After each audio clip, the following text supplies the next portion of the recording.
Welcome to the Bookies Plus weekly betting show where you'll get free picks for week one from our gambling experts. Now, you can also find these free picks at bookies.com/picks. Not only do we have free NFL picks, we've got you covered for any sport you want to wager on. And don't forget, we'll always have a new episode of the show every week, so make sure you're tuning in. This week, we'll have picks from Bill Speros, the senior betting analyst for bookies.com. You got Adam, the ATM Thompson, one of the nation's premier handicappers, always 60% and over. You got to trust this guy all the way. Nick, the Whale Whalen, in the industry for over a decade. He's got NFL, NBA, you know, from RotoWire, VSiN, DraftKings, and I'm Jim Coventry, and we're not wasting any time here, but, what did I screw up here?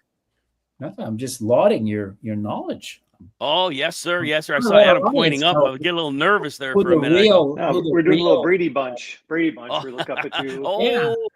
See, I'm a little slow on the take as the story of my life. Greg and Masha. Wait, they're in the same square. What's going on with that? We better save that for another episode. We are in week one. We are finally here, NFL season. I know we get right to these picks, and we're going to have closing thoughts at the end. But, hey, we got an opening game tonight. We're maybe not talking about it right now, but just initial thoughts now that we're ready to start the season, Bill Speros. Well, if we're going to briefly ode to Thursday night's game, I think that line is too big. I think Philly's had trouble covering at home. I think they're going to hold something back for next week, the Taylor Swift Invitational. I think they're going to be happy to get a win, take the divisional win over Dallas, run the ball a lot, run clock, and win like 24-17. The Cowboys score late to cover. Love that. Adam Thompson, go ahead. Yeah, I got this at -6.5 a week ago. Then Parsons got traded, and now it's -8.5. It's still a little big. I still like it -6.5, -150. I think you can include it in parlays, SGPs, that kind of stuff. I just think the Eagles are the most complete team in football, especially in the NFC, especially in the NFC East. This is a Cowboys team that they just pounded in the ground twice. Jalen Hurts didn't even play in one of the games. And now you take away a Parsons on a Dallas team right before the season starts. I think, Philly lost their first home game of the season last year in shocking fashion to the Falcons. So I think that's going to be a learning experience. And I don't think they want to let the dogs off as they get their rings and their Super Bowl celebration begins. Nick Whalen. Hey, not much to say here, Jim. Just excited to get into week one. There's not a single game on this slate that I don't want to watch. And, look, we'll get into the parts of the season where you got like a 1-9 team going up against a 2-8 team. Everybody's fresh heading into week one. We got storylines in all these games. And look, there are some week ones where I really struggle to come up with plays. You find yourself kind of talking yourself in circles. You got so long to think about all these. I had trouble narrowing it down to 3 for this show, guys. I'm ready to get going. No doubt. One thing I'll say about this Dallas-Philly game is Philly has Adoree Jackson, a new corner. He's not very good. They have some safety issues. Their free safety is more of a run safety. Reed Blankenship is not hot. Dallas is going to have to score. Look for Dallas to put up some points through the air and have a little fun keeping up with Philly a little bit. Love some CeeDee Lamb, some George Pickens, and always love some Dakota Prescott. All right, let's get to the picks here for this week. Bill and Adam, one at a time. Bill, you're going to start. You're going to go over the Dolphins. You both like them plus 1.5. Bill, start us out. Yeah, I'm almost surprised that they're an underdog, even though this game is in Indianapolis. The Colts are terrible. Daniel Jones won a quarterback competition. I think that's pretty much all you need to say here. The Dolphins usually collapse later in the season. They're very much an early season team. This seems like the kind of week one game where the Dolphins come out looking really good and everyone says, the Dolphins are back. And then, come December, they're hanging out with the Patriots at like 6-10. Adam Thompson. Yeah, I think Miami comes in. They have a lot to prove after last season. I think this is a good place to prove it. You're indoors in a dome. Everybody's relatively healthy. People are going to play.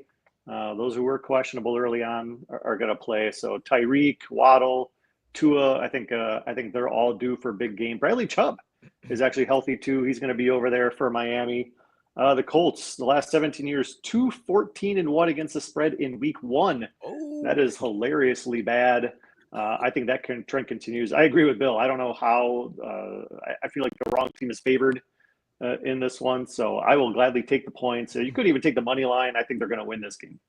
2-14. That's a slight trend there. You got to ride that one for sure. And Indy, just a team you don't want to back here. Nick, you like the Steelers-Jets game, but you want to lean to the under on that one.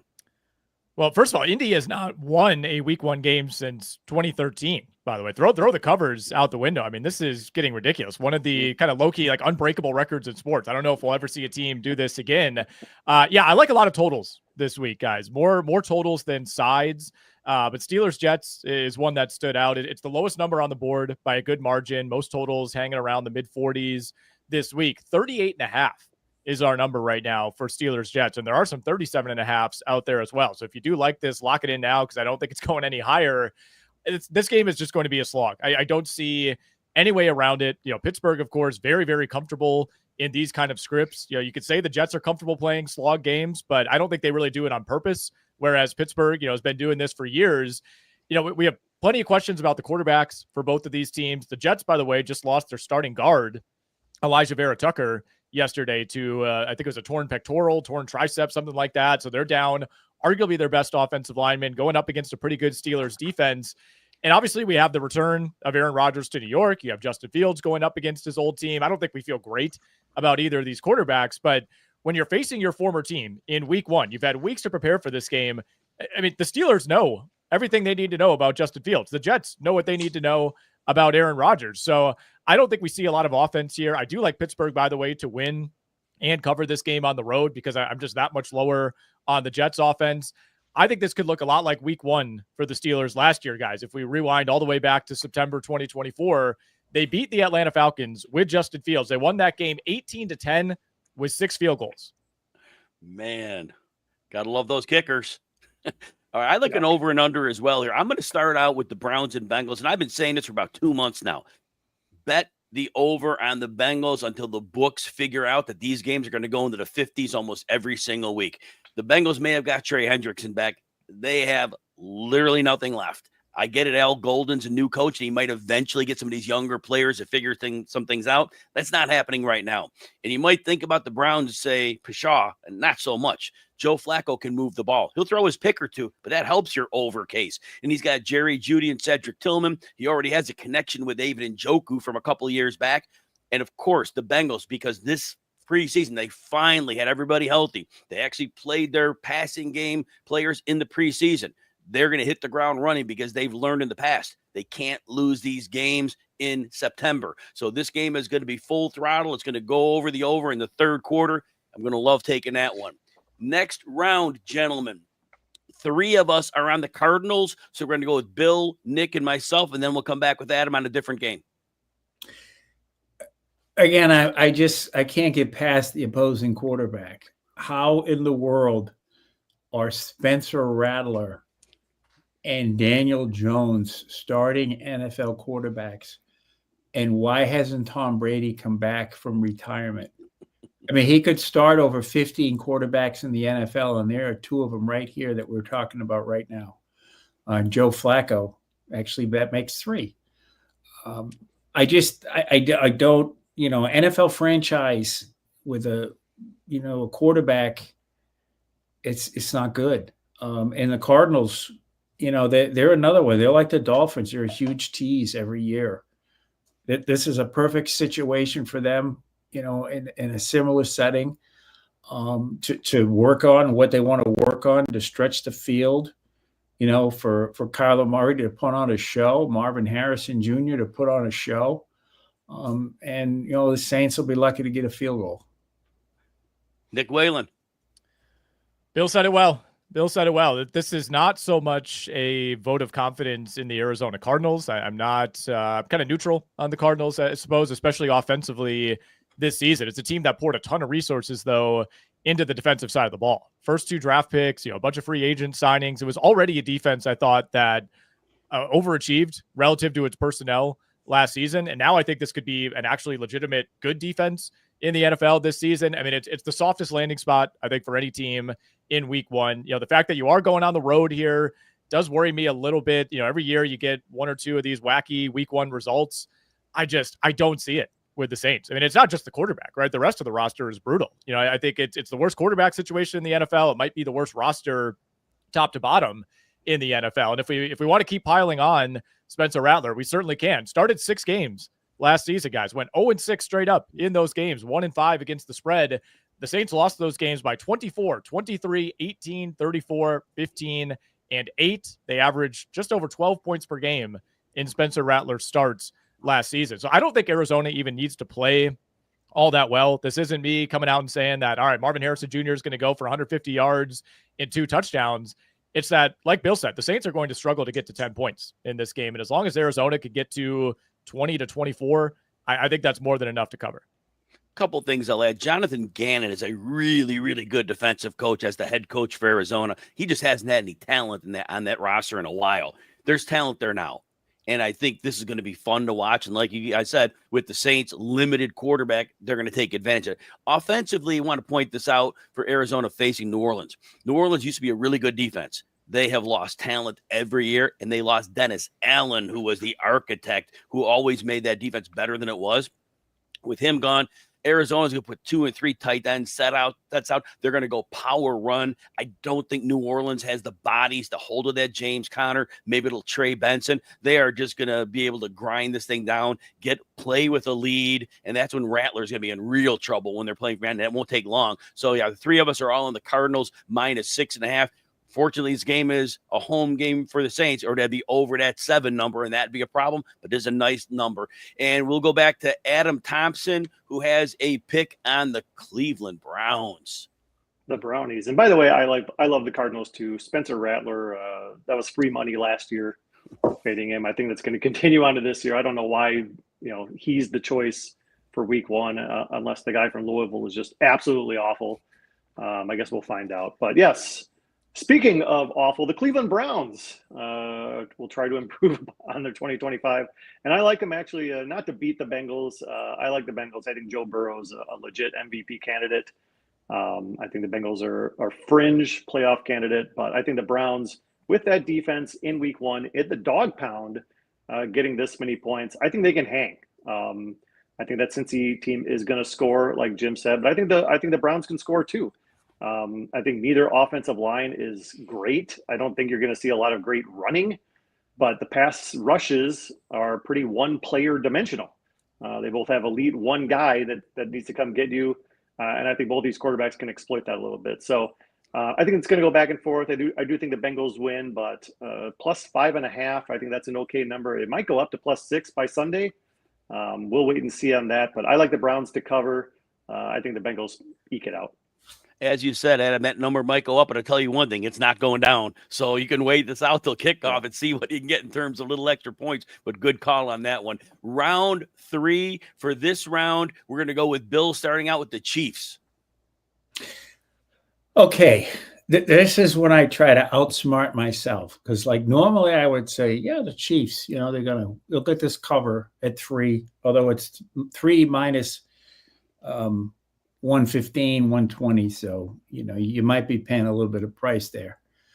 And then you would say it's week 1. So crazy things happen in week 1. So the Chargers would win this game. But I'm going to kind of counter to that.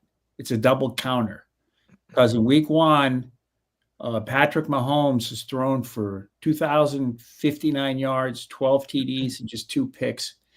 And he's 10-2 against the Chargers.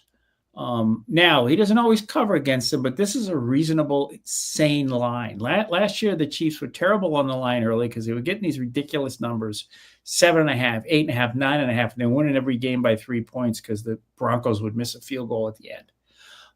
This year, this is a much more reasonable number. And, of course, the game's in Brazil. It's on YouTube. And I think when Taylor Swift does the samba at halftime, that's going to throw off Jim Harbaugh and the rest of the Chargers. So I'm thinking a little Taylor Swift action in Brazil, a little samba.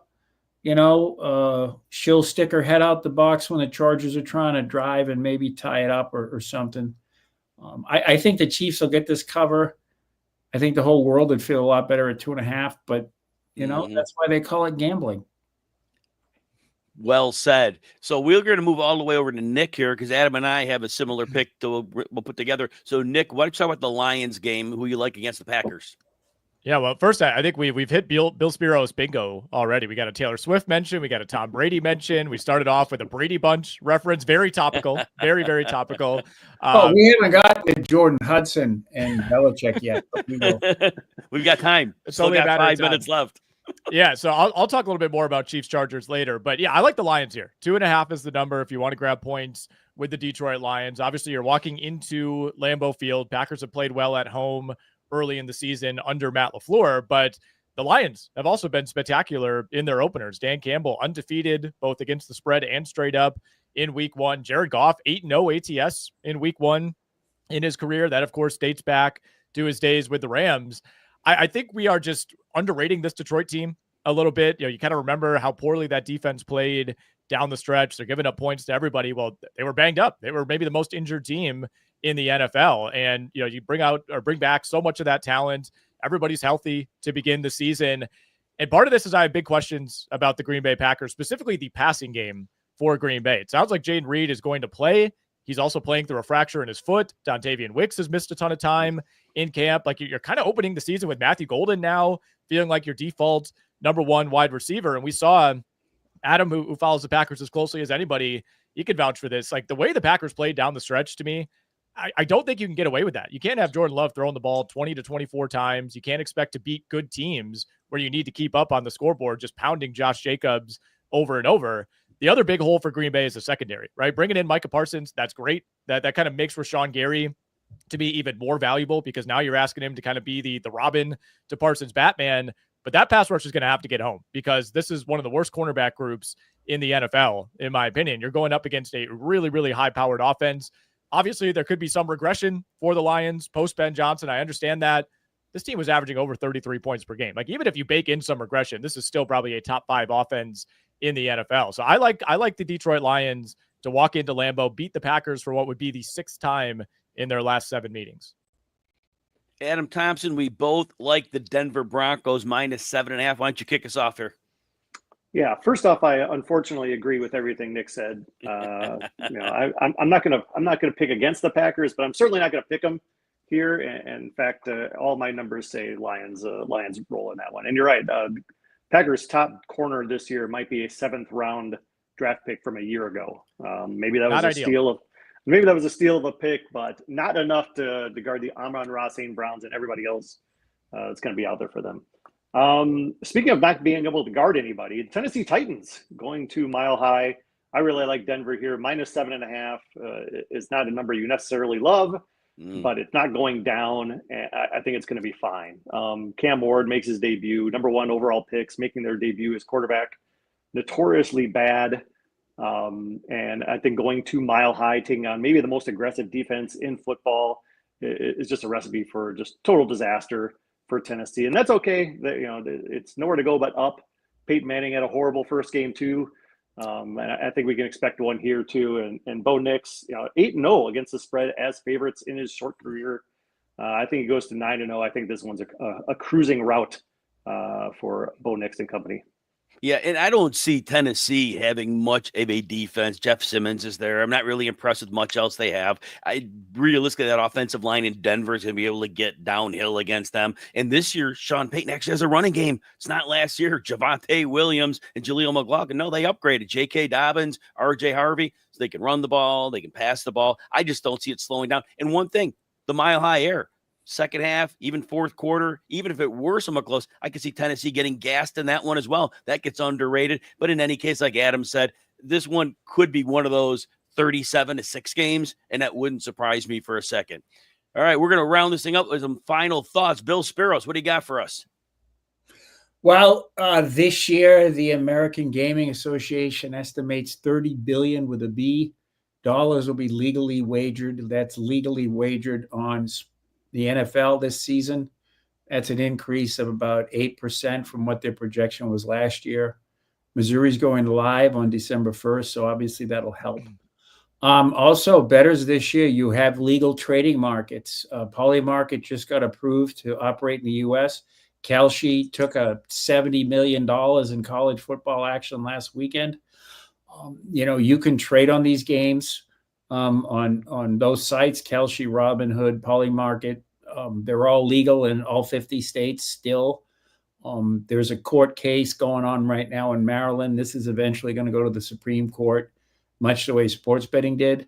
But in the interim, certainly throughout this NFL season, you're going to be able to trade on these games in all 50 states legally through trading markets. And, that just opens it up for people who want to trade/wager, but aren't in states where it's legal and licensed. And the numbers you get on these trades are very similar to the sports book.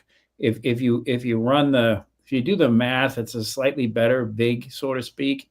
Because remember, these guys, there's no tax issue here, so they don't have to juice any numbers. It's the public. It's I'm trading against Nick and Adam. So that's something that NFL people, bettors, can look for this year. If you want to find another way to bet/trade on games in real time, you can legally do it now in the U.S. That's a great piece of intel. Thanks for sharing that, Bill. Adam Thompson, what's your final thought? Yeah, that's very interesting, and that's going to be something to watch. Yeah, they're going to put up some. I mean, they did $250 million in the Super Bowl, so they're going to be. There'll be some impressive numbers for sure. NFL, the odds makers, they know what they're doing. When you look at the over-unders, when you look at the spreads, everything's pretty close, one way or the other. The one thing that last year that kind of jumped out by the end of the year, road favorites straight up won 75% of the time. So that is something, if you're a money line guy, 3 out of 4 ain't bad. If you're looking at road favorites overall, 72%. They won no matter where it was. That was the third highest percentage in 45 years. So in the parity-driven NFL, favorites are actually starting to increase their win percentage over the last few years. Wow, that's a staggering set of numbers, Adam. Is there a market correction coming for that? Yeah, I don't know. That's a good question. If you look at the lines, there's nothing massive yet, and sometimes there isn't in week one. But that'll be something to watch. If these favorites keep winning, that's usually bad news for the sports books. No doubt. What do you got for us, Nick?